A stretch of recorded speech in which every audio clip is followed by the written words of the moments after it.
I wake up in the morning and I want to reach for my phone. But I know that even if I were to crank up the brightness on that phone screen, it's not bright enough to trigger that cortisol spike and for me to be at my most alert and focused throughout the day and to optimize my sleep at night. So what I do is I get out of bed and I go outside, and if it's a bright, clear day and the sun is low in the sky or the sun is starting to get overhead, what we call low solar angle, then I know I'm getting outside at the right time. If there's cloud cover and I can't see the sun, I also know I'm doing a good thing, because it turns out, especially on cloudy days, you want to get outside and get as much light energy or photons in your eyes. But let's say it's a very clear day and I can see where the sun is. I do not need to stare directly into the sun. If it's very low in the sky, I might do that because it's not going to be very painful to my eyes. However, if the sun is a little bit brighter and a little bit higher in the sky, sometimes it can be painful to look at. So the way to get this sunlight viewing early in the day is to look toward the sun. If it's too bright to look at directly, well, then don't do that. You just look toward it, but not directly at it. It's absolutely fine to blink. In fact, I encourage you to blink whenever you feel the impulse to blink.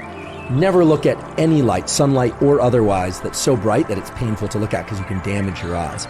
But for this morning sunlight viewing, it's best to not wear sunglasses. That's right, to not wear sunglasses, at least for this morning sunlight viewing.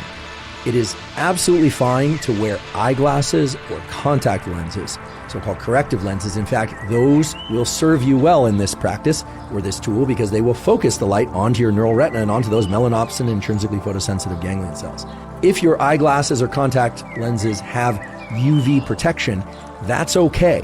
There's so many different wavelengths of light coming from the sun, and they are bright enough that they will trigger the mechanisms that you want triggered at this early time of day. So try and get outside, ideally within the first 5 minutes of waking, or maybe it's 15 minutes, but certainly within the first hour after waking. I want to share with you 3 critical things about this tool of morning sunlight viewing. First of all, this is not some woo biology thing. This is grounded in the core of our physiology. There are literally hundreds, if not thousands, of quality peer-reviewed papers showing that light viewing early in the day is the most powerful stimulus for wakefulness throughout the day, and it has a powerful positive impact on your ability to fall and stay asleep at night. So this is really the foundational power tool for ensuring a great night's sleep and for feeling more awake during the day. Second of all, if you wake up before the sun is out, you can and probably should flip on artificial lights in your internal home environment or apartment or wherever you happen to live if your goal is to be awake. Right? If you wake up at 4 in the morning and you need to be awake, well then turn on artificial lights. Once the sun is out, however, once the sun has risen, then you still want to get outside and view sunlight. Some of you will wake up before the sun comes out, and if you're asking whether or not turning on artificial lights can replace sunlight at those hours, unfortunately, the answer is no. Unless you have a very special light, we'll talk about what kind of light. The bright artificial lights in your home environment are not, I repeat, are not going to be sufficiently bright to turn on the cortisol mechanism and the other wake-up mechanisms that you need early in the day. The diabolical twist, however, is that those lights in your home or apartment or even on your phone are bright enough to disrupt your sleep if you look at them too late at night or in the middle of the night. So there's this asymmetry in our retinal, our eye biology, and in our brain's biology, whereby early in the day, right around waking, you need a lot of light, a lot of photons, a lot of light energy. And artificial lights generally just won't accomplish what you need them to accomplish. But at night, even a little bit of artificial light can really mess up your so-called circadian, your 24-hour clocks, and all these mechanisms that we're talking about. So if you wake up before the sun is out and it's still dark, please turn on as many bright artificial lights as you possibly can or need, but then get outside once the sun is out. On cloudy days, you especially need to get outside. I repeat, on cloudy days, overcast days, you especially need to get outside and get sunlight. You just need to get more of it.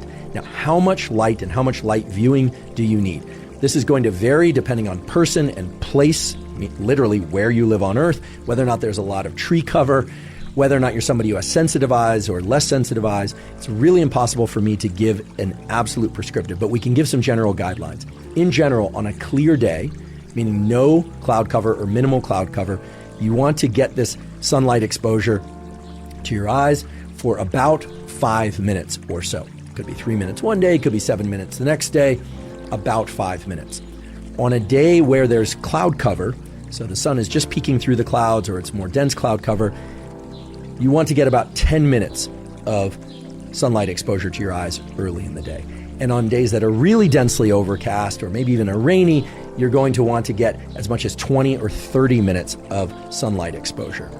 Another key thing is do not forget about, just don't try and get this sunlight exposure through a windshield of a car or a window, whether or not it's tinted or otherwise. It takes far too long. It's simply not going to trigger the relevant mechanisms. You would be standing there all day trying to get enough light into your eyes from the morning sunlight, and by then, the sun will have already moved from low solar angle to overhead, and it simply won't work for all sorts of mechanisms related to your circadian rhythm functions. So just don't try and do it through a windshield, sunglasses, or a window. It's just not going to work. Get outside. If the weather is really bad or for whatever reason, safety reasons, you cannot get outside, well then I suppose try and get near a window. That would be the last resort. But you really want to get outside to get the sunlight exposure.